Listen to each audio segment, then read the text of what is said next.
Before we start, a warning. This podcast contains descriptions of domestic violence which some listeners may find distressing.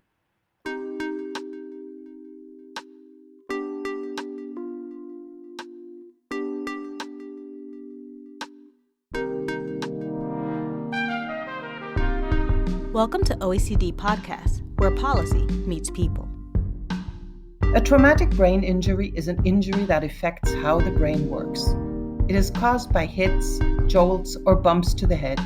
It can cause depression, anxiety, and memory loss, and it makes thinking clearly much more difficult.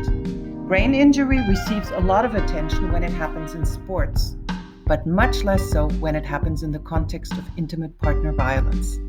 Yet, many women are suffering from repeated brain injuries carried out by their partners. Not recognizing and not treating them can have disastrous consequences. I am Monika Queisser, Head of Social Policy at the OECD, hosting the second episode in our podcast series Truth Hurts. My guest today is Valera, Associate Professor in Psychiatry at Harvard Medical School. In this episode, we will discuss how to recognize and why it is so important to address brain trauma in women who are survivors of domestic abuse. Eve, you've been pioneering medical research on the effects of domestic violence on women's brains, something that nobody else has done before. Can you tell us about how you discovered this issue? It was really personal experience watching and listening to the stories of the women around me as I was doing volunteer work in a women's shelter in graduate school. I was in graduate school in neuropsychology, so I was learning about brain behavior relationships and, of course, what may happen if people sustain brain injury.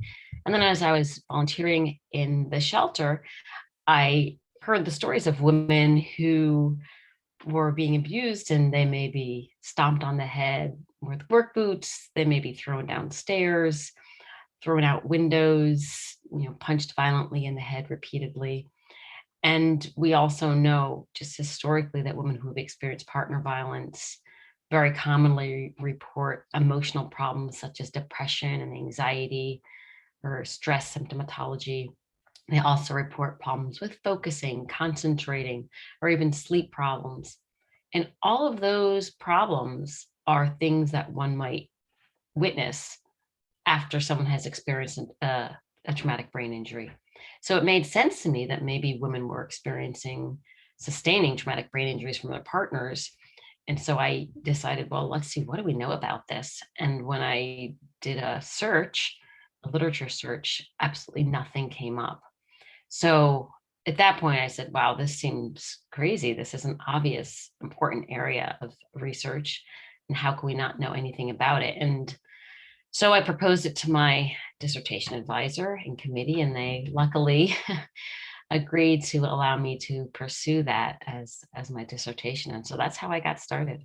And what were your findings when you first started working on this? Did you have difficulties convincing the research community around you that this was an important topic?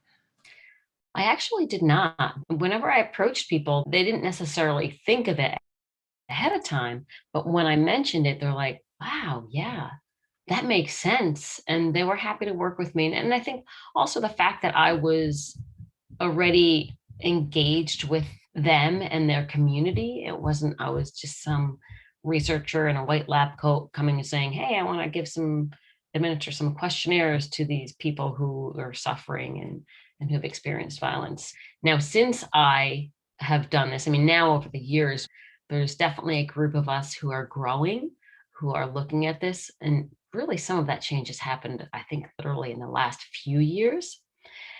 But it's been great. I'm super excited about the fact that now we are growing in numbers because there's so much work that needs to be done. And what are the things that you found out about this particular brain trauma of women who are survivors of domestic violence?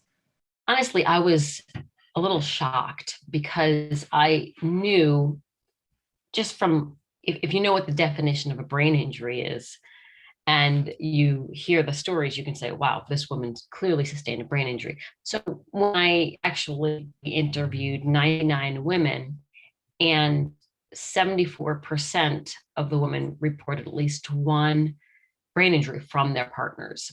So the other thing that I include is not just traumatic brain injuries, which is some sort of hit or jolt or blow to the brain that causes some change in consciousness or brain function. I also included an alteration in consciousness that may result from strangulation, because that's also another form of potentially acquired brain injury. And so 74% of the women reported at least one brain injury from either something like strangulation or a hit to the head or a jolt to the brain. And what's even worse was that 51% sustained repetitive brain injuries from their partners. And for the women who reported repetitive, some of them may have said it was one, it was 2 or 3 or 4 or maybe 10, like they could count them. But for some women, it was too many to count. They may say, well, I just don't know. It was just too many. And so I would have to say, okay, well, could you say, like, was it once a week, once a month? And they might say, no, it was a couple of times a week for 2 years. So it was clearly for a lot of these women, a tremendous problem, and that they were sustaining repetitive brain injuries from their partners. And for the most part, these were going completely unrecognized. If they sustain a severe brain injury, maybe they would end up in the hospital. But even then, I will tell you, there was a case of a woman who said that she was unconscious for, it was at least a day or 2, and she was just in her own home, in her bed, and her partner, I guess, was just waiting for her to wake up. That was clearly a severe brain injury. And I don't think she necessarily got medical attention for that. And why is it important to know more about brain trauma? Now that you found this out, what is it that one can do? So people in shelters, the doctors, but maybe also police, government, what can be done, or what do you think needs to be urgently done? That's a great question. We could probably talk forever on this. There's so much I think that really needs to be done. But I think one of the first things is just for women to recognize that they actually have sustained brain injuries, because that will help. The other thing that I discovered in that first study was that the more brain injuries a woman had, the more trouble she had on performing tasks of memory learning and cognitive flexibility. So that affects your everyday functioning. And also, the more brain injuries a woman had, the higher score she had on ratings of depression, anxiety, worry, and PTSD symptomatology. That's going to affect how you can perform and how you do your daily chores, your activities of daily living. And for most women, they don't necessarily realize that this is something from their partner. And so when the partner says you're stupid, you can't do anything, you'll never survive on your own, or the woman says, oh my gosh, I'm so depressed, there are serious consequences for having problems with basically thinking, remembering, learning, being able to plan, and then being depressed on top of that. It's so difficult to get out of some of these relationships to begin with, if women want to anyway. And then you put that on top of it, and that makes it even worse, because then you believe everything that your partner has just told you, right? So part of it is just letting women understand that, well, no, this isn't just kind of you being dumb or whatever you may be being told, or maybe whatever you're just thinking because you're unable to do certain things, or certain things are so difficult for you, things that you used to be able to do. I mean, if we could just start, first of all, if we think about shelters and the agencies that are set up to help women who have experienced partner violence, virtually none of them are screening or looking to determine whether or not women had sustained brain injuries.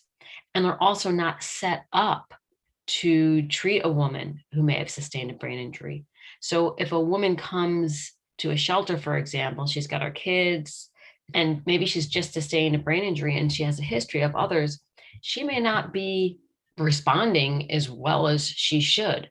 She may not seem cooperative because she's got brain injuries, and it's harder for her to quote unquote be cooperative, or maybe she's not getting the information because when the staff are telling her, you need to basically find a place to live, you need to get your children into school, you need to file for an order of protection, you need to look for employment, and they give a list, And she's just like, I don't know what to do. And so she gets nothing done. And then she comes back and maybe she's just one of the women who, quote unquote, isn't working in the shelter.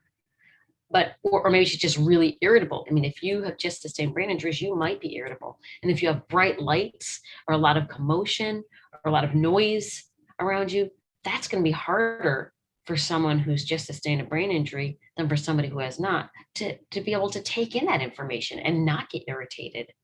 So just the knowledge that this is here for everyone involved is huge.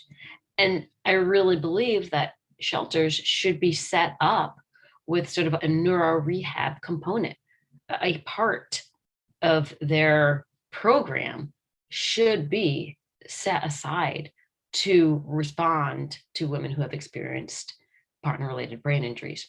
And there are no shelters that really have anything like that, except for there are actually a couple. But aside from that, it's generally just not something that's there. I can imagine it also changes what first responders should know, meaning police that come onto the scene if somebody calls the police, if there's medics that come to a scene of domestic violence. I can imagine that that would also change how they should be talking to the women who have been beaten or who have sustained such brain injuries, because they might think they're unreliable, but in fact, they're just very confused due to that brain trauma, no?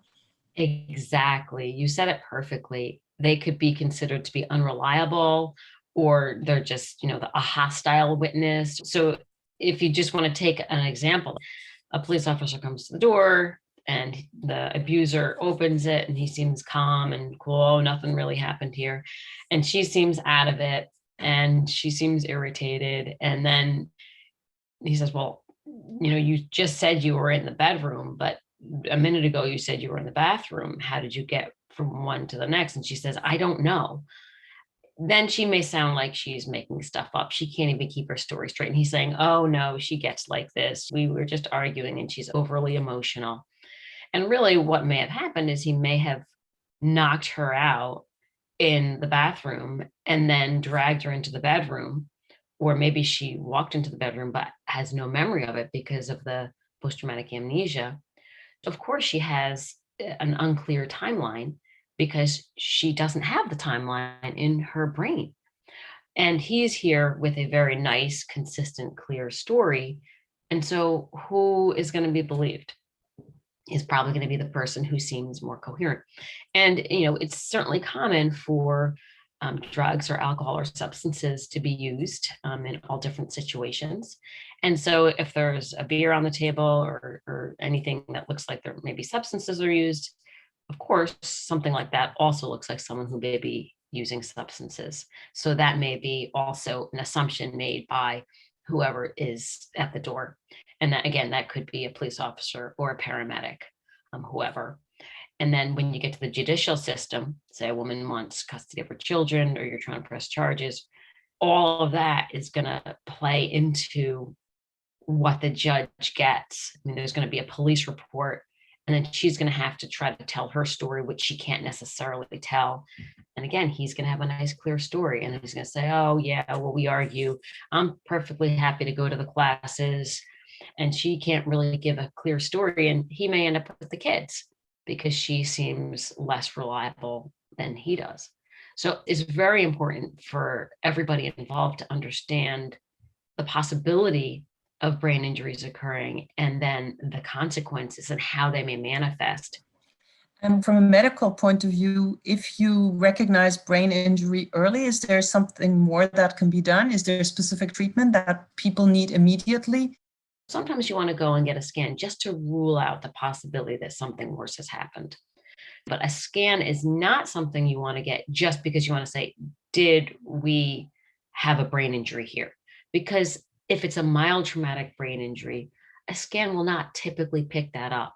Some types of scan may pick up injuries to the neck if there's a strangulation related HIBI, like a hypoxic ischemic event. But really, if you want to rule something worse out, then you may have some type of brain scan. But it's never a bad idea to have a medical professional check everything out. Now, in terms of what do you do? There's no magic pill for brain injury. There isn't. But And I think that's what people often want, like, what can we do? But there is treatment, and the treatment is taking care of your brain. I'll just use an example from sports, because that's something that's been studied ad nauseum. I mean, there's so much research and preventative care, et cetera, in sports. When a student, for example, gets a brain injury or, has a concussion, they are not allowed to go back and play the game until certain criteria have been met. And so they may be having to take certain tests. They cannot have any symptoms. So if they still report headaches or any nausea or dizziness or, fog and, sort of inability to focus, they're not allowed to go back to the game. And in some cases, they're also not allowed to go back to school for a little bit. And so there's this gradual return to regular activities and then a gradual return to play so that they don't sustain additional brain injuries, first of all, and also so that their brain can recover. Because if you do sustain other injuries, and if you do keep pushing your body the same ways you would if you didn't have a brain injury, that brain injury and the consequences of that brain injury, it's going to take much longer to recover. So there is a treatment, and the treatment is really basically listening to your body, pulling back on activities that are exacerbating your symptoms, and only going back to them when you feel you can. Because not only are you going to not be able to do things the way you need to be able to do them, but you're actually more likely to sustain another brain injury because you're not quite all there. And when you sustain a brain injury on top of another brain injury, then things start to really get more compounded and things start to get worse and worse. So that is why it's really important to recognize if you have a brain injury. The sad part is it's not necessarily possible for women who are in these situations to do that. It's like they may say, oh, this is really ridiculous. I can't. I mean, I have to take care of my kids. I have to do this. I have to do that. And I respect that. And so that's why we need changes in the system and how things are done. We need to have accommodations for women who may be sustaining brain injuries. And we need to have a recognition that brain injuries are occurring, just like we do for sports. We have so much infrastructure, so many recommendations, so many supports for individuals who are playing sports, who have agreed upon, this is voluntarily agreed to play a sport, whereas women who are being battered and abused and beaten virtually have none. So I think that's where we need to go. With your work and with your advocacy, have you been able to wake up more people who are in charge of shelters, more politicians, more lawmakers, law enforcement to this problem? Yes, some progress has been made. It's truly a global public health epidemic. It's two-tiered because on one level, it's looking at the brain injury specifically, but on another level, we really want to do what we can to curb partner violence more generally. So it depends on what level you're looking at it. There's a couple of shelters that have actually made accommodations for brain injuries, but literally, I think I know of one or two of them. And I have gone into police departments and given presentations on this. Did it make a difference in how they did things? I'm not sure. A couple of officers came up to me afterwards and said they really appreciated it. But I'm not at the stage where I could say whether or not I actually had an impact. But we are getting out there. And I know I'm not the only person who has tried to reach police departments. And I know in terms of lawmakers, there was a report that was done. Some senators basically said, we need to find out more about what's being funded in terms of intimate partner violence related brain injury. And they investigated it. And they actually generated a report based on their information. So that was awesome. So there are things that are moving forward, but I feel like it's a drop in the bucket of what's really needed. We do need more senators and government involvement. So how do we scale this up? Do you have any suggestions how one can scale it up? It's a really tough one, but I do think it depends on how we want to approach this. So there's just sort of approaching violence against women, and then there's approaching the specific brain injury that occurs from violence against women. Ideally, we get to the source of it and we stop the violence. And so I think there are things that we probably want to do there. For example, in the United States, a lot of the money gets funneled through the justice system. And that's not necessarily a good way to go because that's not necessarily helpful, right? There are ways it may be helpful, but ultimately more funds should just be directed towards helping women and survivors, if we're going to speak at that level versus the prevention level. And then the other thing is, for me, education. And I think education needs to start really young. I don't think we can rely on parents to teach their children how to have healthy relationships, which is unfortunate, but I think it's true. And part of it is because parents haven't necessarily experienced healthy relationships themselves. So just as we have science and math and English, they're all important subjects, don't get me wrong, but I can't think of anything that's more important than learning how to establish a healthy relationship and be in healthy relationships with your peers, with your colleagues, with your elders. And that is really missing. So I literally think we could have a curriculum that would follow children from when they're younger all through grade school, et cetera, that teaches about healthy relationships. And there are some programs out there that do that. So it's not like a crazy idea. It's just, it's not implemented. I know I never had anything like that. And I knew very little about it until I started saying how important this was. On a more positive note, I think there are things that we can do that can make a difference that require no money and no real infrastructure. And one of them is sort of empowering women that we know may be in abusive situations and talking to them, opening the conversation. If I were in a bar last night and somebody hit me over the head with a beer bottle, I would be like, oh my gosh, I was in a bar last night. Someone hit me in the head with a beer bottle. It was horrible. We'd press charges. Yet, if I were in my home and my husband hit me over the head with a beer bottle, I don't necessarily want to tell people that. That's not necessarily something that comes out. People don't want to talk about that. We want to decrease the stigma as much as we can so that women and men and whoever can talk about this and check in with friends and neighbors and loved ones and make sure that they're safe. The other thing is empowering our youth to be sort of ambassadors for change in this area. Maybe it's a fundraiser. Maybe it's a little challenge where people make bracelets and give them out to women, which is what my niece does. And it's a huge project. Beads for Hope is this big program now. So I think there are different things that we can do that don't require a lot of money and infrastructure. And so I would just say on a positive note, let's try to work on those in concurrence with trying to make these bigger policy changes and other changes that we know will take some time and money and education, et cetera.